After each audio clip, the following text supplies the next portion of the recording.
21 साल और 7 दिन की उम्र में आईएएस बनकर जिस युवती ने लिम्का बुक में अपना नाम दर्ज करवाया था, अब उस युवती से महिला बन चुकी झारखंड की खनन सचिव पूजा सिंघल का कैरियर ग्राफ ढलान पर है। नौकरी के बाद शादी, शादी के बाद तलाक, तलाक के बाद दूसरी शादी, इस दौरान ट्रांसफर पोस्टिंग और ट्रांसफर पोस्टिंग के मध्य करोड़ों रुपए के अवैध लेन देन के मामले में पूजा को उसके पति के साथ ईडी माने प्रवर्तन निदेशालय ने गिरफ्तार कर लिया है। पूजा के सीए सुमन कुमार सिंह को पहले ही गिरफ्तार किया जा चुका है। नोट छापने की हवस ने पूजा को कहां से कहां पहुंचा दिया, ये आप भी देख सकते हैं। बालपन से पढ़ाई में अव्वल रहने वाली पूजा ने कैरियर में बहुत कुछ अव्वल दर्जे का किया है। यहां तक कि जिस तरीके का घोटाला उन्होंने झारखंड में किया वह भी अव्वल दर्जे का ही है। आने वाले दिनों में पूजा, अभिषेक और सुमन की जिंदगी कौन सा नया मोड़ लेगी कहा नहीं जा सकता। यह कहानी फर्श से अर्श पर जाने और फिर अर्श से फर्श पर गिरने सरीखे ही है। कहां एक लग्जरी जिंदगी जीने वाली पूजा और अब कहां लाइफ विदाउट लग्जरी। माना जा रहा है कि ईडी के लोग पूजा और उनके पति का सबसे पहले मेडिकल टेस्ट कराएंगे, उसके बाद विशेष पीएमएलए कोर्ट में पेश कर रिमांड मांगेंगे। वैसे इस बात की भी संभावना है कि पूर्व मुख्यमंत्री बाबूलाल मरांडी, अर्जुन मुंडा और रघुवर दास पर भी पूजा सिंघल प्रकरण में आंच आ सकती है। पूजा इन सब के साथ काम कर चुकी है। इन सभी के कार्यकाल में भी उनकी तूती बोलती थी। जो जलवा जलाल उनका हेमंत सोरेन के कार्यकाल में दिखा, उससे रत्ती भर कम उक्त दोनों मुख्यमंत्रियों के कार्यकाल में नहीं था।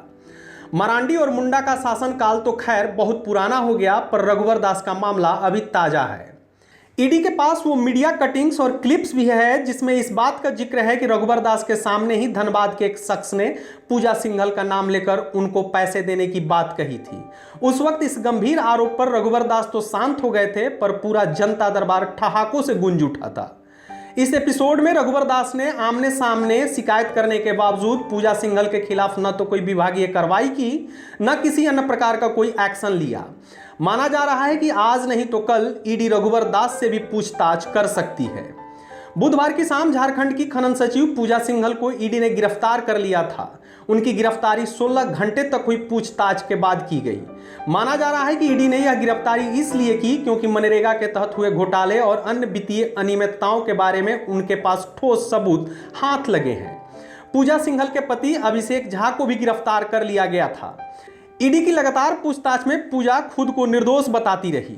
वह इस सवाल का जवाब नहीं दे पाई थी कि उनके खाते में 1,43,00,000 रुपए कहां से आए। यह आय से अधिक संपत्ति का शुद्ध मामला है। ईडी के सूत्र बताते हैं कि बुधवार को पूजा से उनके सीए के घर में मिले 17 करोड़ रुपए और उनके पति के पल्स हॉस्पिटल से संबंधित मामलों में पूछताछ की गई। आय से अधिक संपत्ति के मामले में सिंघल की ओर से मंगलवार को कोई स्पष्ट जवाब नहीं दिया गया था। अभिषेक की गिरफ्तारी के पीछे माना जा रहा है कि उन्होंने भी ईडी को यह नहीं बताया कि उनका जो पल्स हॉस्पिटल बना है वह कैसे बना, उसमें लगा पैसे कहां से आया।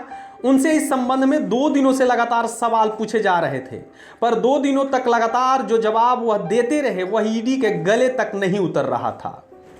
ईडी के सूत्रों का कहना है कि बुधवार को हुई पूछताछ में पूजा सिंघल ने मनरेगा घोटाले में पूछताछ के दौरान एक मंत्री का नाम लिया है। ईडी की छापेमारी के दौरान जो कागजात जब्त किए गए थे उन्हें मंगलवार को 2 बक्सों में रांची स्थित कार्यालय लाया गया था।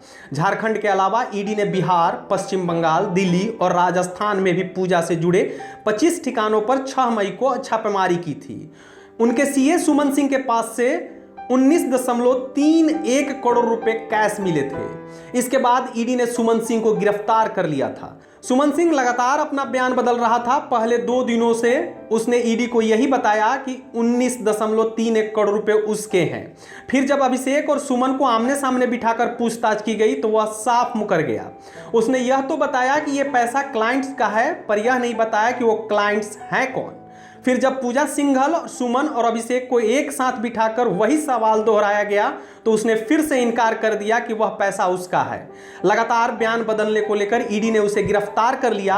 अब तीनों को रिमांड पर लेकर पूछताछ की जाएगी। अब झारखंड सरकार पूजा के मामले में ईडी की रिपोर्ट का इंतजार कर रही है। जैसे रिपोर्ट आएगी उसी के हिसाब से कार्रवाई होगी। वैसे सरकार के पास इस बात के लिए पर्याप्त वजह है कि वह पूजा को निलंबित तो कर ही सकती है। आपको बता दें कि मंगलवार को ही झारखंड हाईकोर्ट में मनी लॉन्ड्रिंग मामले में पूजा सिंघल के खिलाफ जांच की मांग को लेकर आईए दायर किया गया। इसके तहत सीबीआई जांच का आग्रह किया है। प्रार्थी अरुण कुमार दुबे की ओर से अधिवक्ता राजीव कुमार ने आईए याचिका दायर की है। इस पर सुनवाई शेष है। पूजा पर इसके पहले भी कई संगीन आरोप लगते रहे। हर बार जांच होती थी और पूजा को क्लीन चिट मिल जाती थी। कहीं ना कहीं यह भी बड़ा एक आधार बना। पूजा पर इसके पहले भी कई संगीन आरोप लगते रहे। हर बार जांच होती थी और पूजा को क्लीन चिट मिल जाती थी। कहीं ना कहीं यह भी एक बड़ा आधार बना जिसने पूजा को और भ्रष्टाचार करने के लिए प्रेरित किया। एंटी करप्शन ब्यूरो को पत्र लिखकर कहा जाता था कि आप पूजा के खिलाफ कार्रवाई करें, और वह आदेश एंटी करप्शन ब्यूरो तक कभी पहुंचा ही नहीं। इससे पता चलता है कि पूरी मशीनरी में पूजा किस कदर अपनी हनक रखती थी। पूजा की गिरफ्तारी को लेकर झारखंड की सियासी तपिश भी बढ़ गई है। इस मामले में पहले भी अपनी बात रख चुके गोड्डा के सांसद डॉक्टर निशिकांत दुबे ने बुधवार को एक बार फिर से ट्वीट किया। उन्होंने लिखा कि काले धन की मैया पूजा सिंघल आईएएस, झारखंड में मुख्यमंत्री जी ने इन्हें माइनिंग और उद्योग विभाग लूटने के लिए दिया था, को ईडी ने आज रांची में गिरफ्तार कर लिया। सूचना अनुसार इन्होंने पैसे के खेल में राजनेता की भूमिका का भी खुलासा किया है। कुल मिलाकर झारखंड अभी आने वाले दिनों में खबरों में रहेगा। खासकर पूजा सिंघल के मामले में यह प्रदेश अभी गर्म रहेगा। आप देखते रहिए लाइव सिटीज।